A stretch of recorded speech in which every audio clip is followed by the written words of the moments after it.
Ito yung mga menu nila. So, check natin. Sobrang mura ng mga binibenta nila dito na pagkain.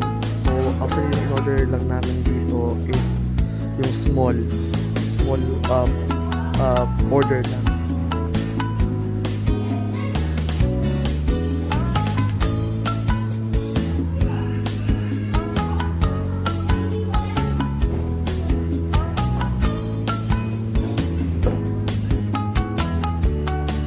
So yun, naka-order na nga tayo.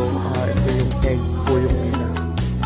Para siyang egg omelette na may shrimp. Ito naman yung best seller nila. Yung buttered chicken wings. And lastly, syempre, di tayo mawawalan ng kanin. Ito naman